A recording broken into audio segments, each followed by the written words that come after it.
Season 3 dropped on Apple TV Plus on July 3rd, and it wasted no time cracking this thing open. Lucas Kyle finds a tunnel that shouldn't exist. And the very first reaction from the people around him isn't curiosity. It's panic. Just knowing that tunnel is there is treated as a threat big enough to get his entire silo killed. Nobody sits Lucas down and explains why. The show just lets that fear sit there, unexplained, which is honestly the smartest choice the writers could make. Because the second they explain it, the mystery's gone. Right now, in this new season, Lucas isn't just running from IT. He's being hunted by a man named Kennedy, who's built his own underground network in the blind spots even IT can't map. So the tunnels aren't just old lore anymore. They're the actual battlefield of Season 3. Here's what's wild.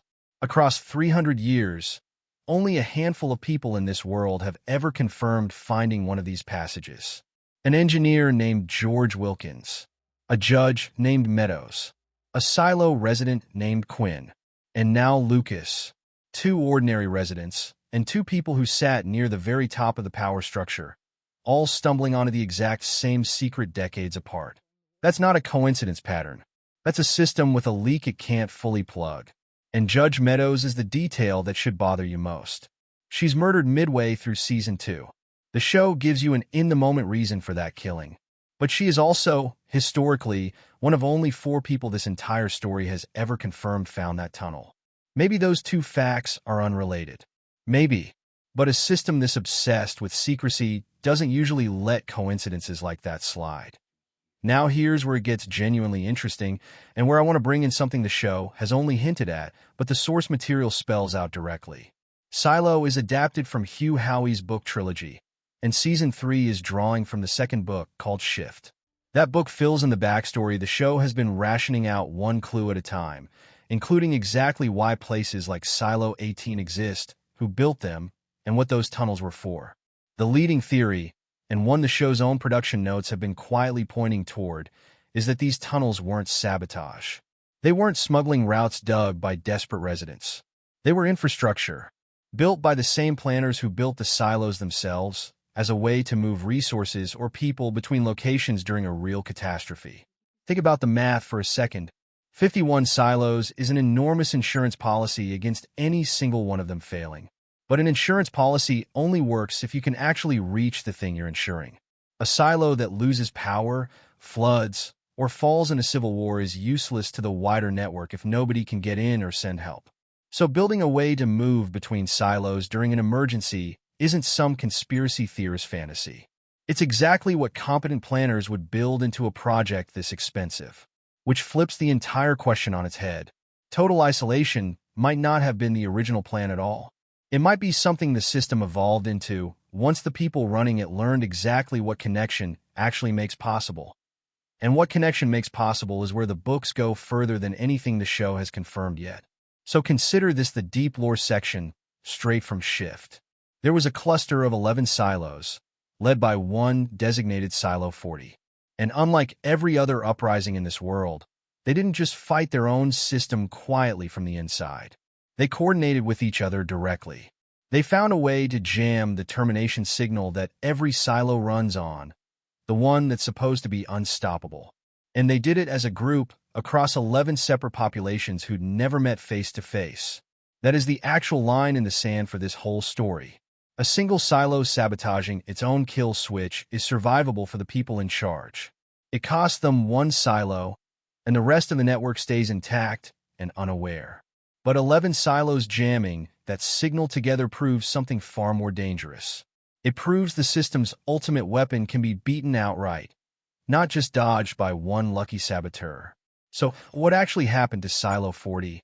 According to the books, a controller inside the project named Donald made the call. With the kill signal jammed and no way to gas the population quietly, he ordered the cluster bombed. Not contained, not quarantined, physically destroyed from the outside, in a response far more drastic than anything ever used against a single rebellious silo. Sit with what that means for a second. Jamming a kill signal across 11 separate populations isn't one clever engineer flipping a switch alone in the dark. It requires shared knowledge of how that signal travels, coordinated planning, and enough trust between total strangers to pull off something that size without a single person selling the plan out. That's not a rebellion. That's an alliance. And it's the only kind of alliance this system has ever been forced to answer with total annihilation instead of its usual quiet cleanup. Why does connection specifically break this system, when rebellion alone doesn't? Here's the mechanism, and it's simpler than you'd think. Every silo runs on the same core lie, that its people are the last survivors on Earth, trapped by a tragedy nobody chose, with no one else out there. That story only survives as long as nobody in the silo has anything to compare it to. The instant two silos can actually talk, that story doesn't need a grand reveal to fall apart. It collapses the moment one population realizes another group of people, hundreds of miles away, is being told the exact same story, under the exact same rules, for the exact same reasons. You don't need proof of a conspiracy at that point. The sheer existence of a duplicate is the proof. It's the same script, running in 51 different rooms, and once two people compare notes on it, it stops sounding like an explanation and starts sounding like exactly what it is. That's also, according to the show's own internal logic around the safeguard, precisely why the kill switch exists. It was never just there to stop a rebellion once it started. Concealing that other silos even exist is treated as an equally important job for that same system. Which means isolation was never a side effect of keeping people obedient. It was baked into the architecture from day one, right alongside the killing itself. Now let's bring this back to what's actually airing right now, because Season 3 has added real weight to this theory, and some of it goes even further than the tunnels. The show has introduced a second timeline this season, set in the before times, centered on a journalist named Helen Drew and a congressman named Daniel Keene, who start uncovering the conspiracy behind the entire silo project from the outside, before any of it was buried underground. That timeline exists specifically to answer the questions the present-day storyline can only gesture at. Why were 51 silos built at all? Who decided isolation was worth this much enforcement? And what exactly were the planners hedging against? Season 3 has also confirmed something else that reframes the danger outside entirely. What's been keeping people from surviving above ground isn't just old radiation.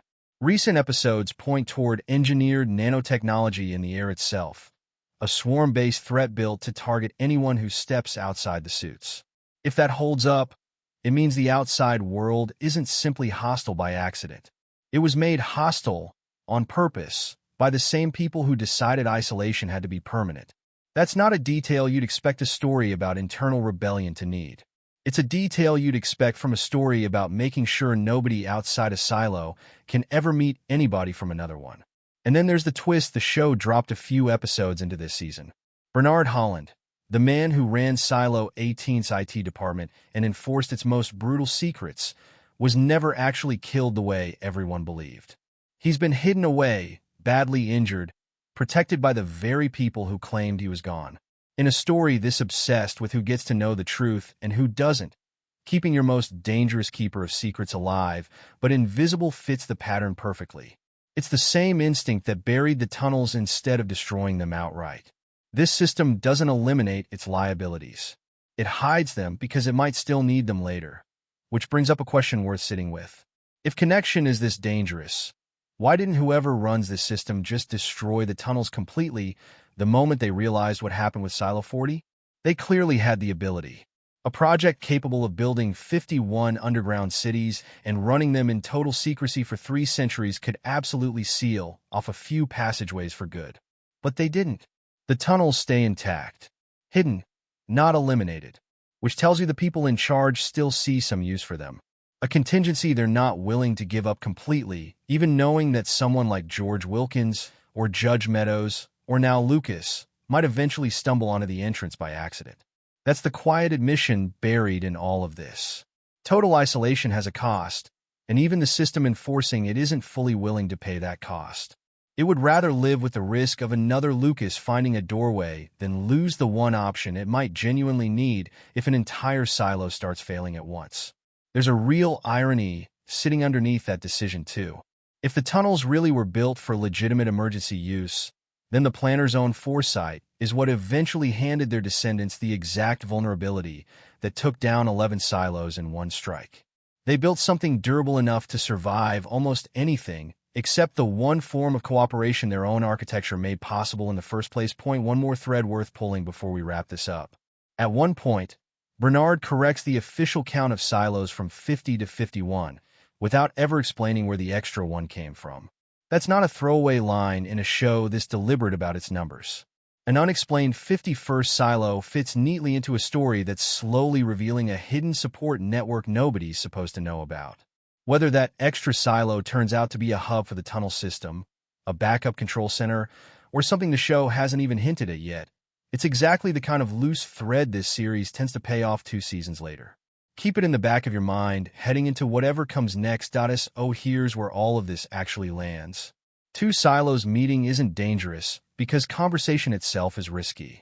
It's dangerous because conversation is the only thing capable of doing what no single trapped population can ever manage alone. Recognizing the lie for exactly what it is, and organizing around that recognition before the people at the top can contain it quietly. Silo 18's rebellion proved that one silo acting alone can be managed, sabotaged, or survived without the system needing its most extreme response. Silo 40 proved the opposite. Once several silos act together, even the ultimate safeguard stops being enough, and the only option left is erasing the entire cluster. That gap between those 2 outcomes is the whole reason this world enforces isolation as hard as it does. Not fear of a single uprising. Fear of the one scenario this system has never figured out how to survive gracefully. 51 silos, realizing at the same time that they were never actually alone. If you want the next breakdown the moment new episodes drop, subscribe and turn on notifications, because this season is clearly building toward answering exactly that.